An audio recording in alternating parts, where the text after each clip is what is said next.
सबको नमस्कार। आज कुछ आसान चीज़ों पर हम लोग चर्चा करेंगे। तो सबसे पहले देखते हैं निम्नलिखित में से खुला अंत वाला प्रश्न कौन सा है। अब खुला अंत वाला प्रश्न होता क्या है, जिसमें विधियां निश्चित ना हो। जैसे 15 को अगर 3 से गुणा करना है तो 15 को 3 बार लिखिए तब भी 3 से गुणा हो गया, 3 को 15 बार लिखिए तब भी 3 से गुणा हो गया। यानी तमाम विधियों से आप गुणा कर सकते हैं। तो यह आपका खुला अंत वाला प्रश्न हो गया।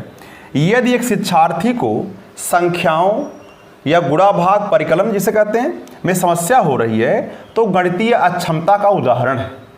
आगे बढ़ते हैं। अगला क्वेश्चन है 10,000, 10,100, 10 इकाई को अगर जोड़ना है। ध्यान रखिए 1000 का मतलब 1000 है, 100 का मतलब 100 है। ध्यान रखिए 10,000 प्लस 10,100 प्लस 10 इकाई। ध्यान रखिए तो इकाई का मतलब 1, 100 का मतलब 100, 1000 का मतलब 1000। लेकिन 10,000 कहा तो 10 लिखेंगे, 10,100 कहा तो 10 में 100 से गुणा होगा। ध्यान रखिएगा बात। अब इकाई में 10 से गुणा होगा, यानी 10 इकाई, 10,100, 10,000। चलिए गुणा करिए तो ये 10,000 वास्तव में हो गया। अब ये आपका 1000 हुआ, अब ये हो गया आपका 10, यानी 10 और 1 11,010 हो जाएगा। 11,010 ये आपका आंसर हो जाएगा। अगला क्वेश्चन आते हैं। अगर हम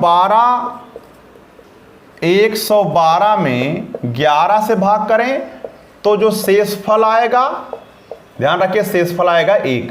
ध्यान रखिएगा, भाग कर लीजिए। और 13,223 में अगर हम भाग करें 13 से तो शेषफल आएगा 3, 2 आएगा। तो योग क्या हो जाएगा, 1 + 2 बराबर क्या हो जाएगा 3। ये आपका आंसर हो जाएगा।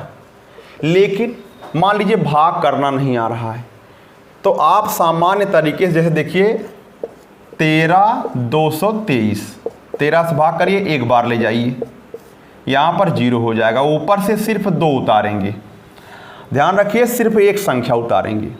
भाग करिए तो 13 एक कम नहीं, 13 0 बार ले जाएंगे तो हो जाएगा 2 हो जाएगा। ऊपर से फिर 2 उतारेंगे, 13 एक कम 13 हुआ, और यहाँ आप घटाएंगे तो 9 हो जाएगा। ऊपर से आप 3 उतार लीजिए, 13 सते 91 हो गया, यानी 2 शेषफल बचा है और वही देखिए शेषफल लिखा गया है। अगला क्वेश्चन जरा देखिए ध्यान से।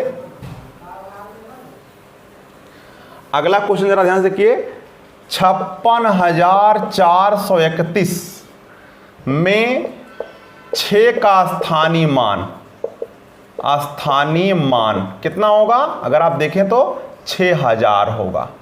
और 4 का जातीय मान या फेस वैल्यू या न्यूमेरिकल वैल्यू या आंकिक मान भी कहते हैं, आंकिक मान भी इसे कहते हैं।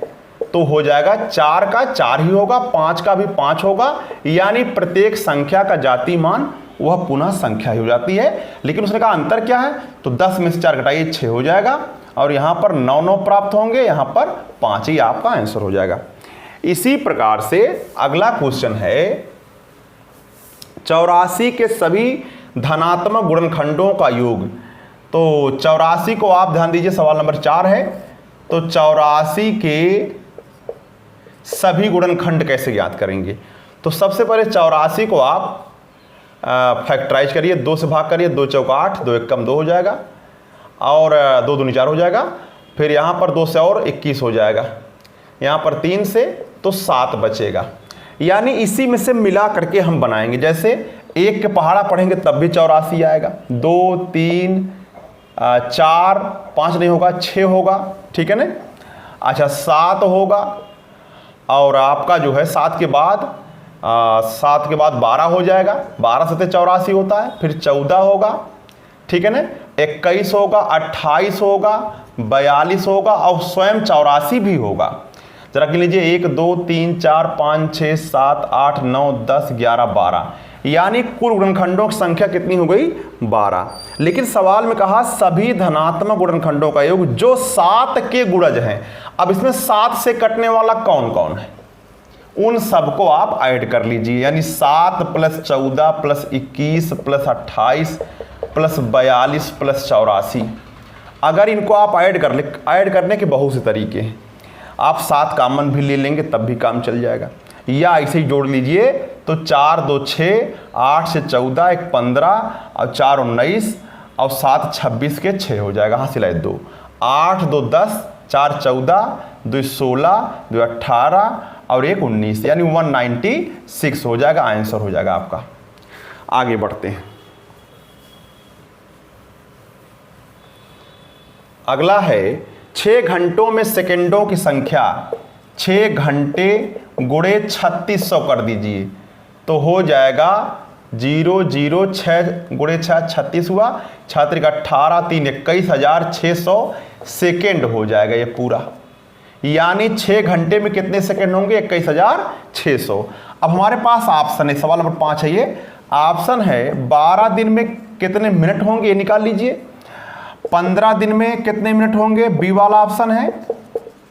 अच्छा सी वाला ऑप्शन है कि 16 दिन में कितने मिनट होंगे, और डी वाला ऑप्शन है आपका कि 10 दिन में कितने मिनट होंगे। तो ध्यान रखिए मिनट निकालने के लिए हमें 12 में 24 से गुणा कर देंगे तो एक दिन में 24 घंटे होते थे, घंटे में बदल जाएगा। अब एक घंटे में 60 मिनट होता है तो इससे गुणा करने पर वो 60 यानी कि अब मिनट में हो गया ये। तो किसका गुणा करने पर ये हो जाएगा, तो यहाँ पर 15 गुणे, अब इसको चाहे तो गुणा कर लीजिए 6 चौक, अच्छा चलिए इसे लिख दीजिए कोई दिक्कत नहीं है। अच्छा 16 गुणे 24 गुणे 60 मिनट, वैसे ही 10 गुणे 24 गुणे 60 मिनट। लेकिन मैं क्या देख रहा हूं कि इसको गुणा करने पर आपका 21,600 प्राप्त हो रहा। कैसे जरा देखिए, तो 15 में 6 ऐसे गुणा करिए, 15 गुणे 6 चौक 24 के 4 और 6 दूना 12 और 2 14 हो गया। तो 15 चौका 60 के 0 और 15 चौका 60 से 66 हुआ। अब 15 कम 15 6 21 हुआ, यानी 21,600 मिनट हो रहा है और उधर सेकेंडों की संख्या भी उतना ही है। इसका मतलब आपका 15 दिन में जो मिनटों की संख्या होगा वही 6 घंटे में सेकेंडों की संख्या के बराबर होगा। आगे बढ़ते हैं। अगला क्वेश्चन है, एक मानचित्र पर आधा सेंटीमीटर बराबर यानी 1/2 सेंटीमीटर बराबर दिया है 125 किलोमीटर, ये पैमाना है। इसी पैमाने से आप 1 सेंटीमीटर बराबर भी निकाल सकते हैं, 250 किलोमीटर गुणा हो जाएगा। अच्छा अगर 1 सेंटीमीटर बराबर 250 किलोमीटर तो 4 से गुणा करिए यहाँ और 4 से गुणा करिए यहाँ, तो हो जाएगा 4 सेंटीमीटर बराबर 1000 किलोमीटर। लेकिन 1000 किलोमीटर कहाँ होगा, भूमि पर, वास्तविक दूरी। अब ये कहाँ होगा, मानचित्र पर। तो मानचित्र पर 4 सेंटीमीटर बराबर भूमि पर 1000 किलोमीटर। लेकिन सवाल में कहा है कि 2000 किलोमीटर अगर भूमि पर चलते हैं तब कितना सेंटीमीटर चलना होगा, यानी 2000 किलोमीटर अगर हम भूमि पर चलते हैं तो 4 दूना 8 सेंटीमीटर हमें पेपर पर चलना होगा। आंसर हो जाएगा 8 सेंटीमीटर। तो इस प्रकार से ये पूरा हो जाता है।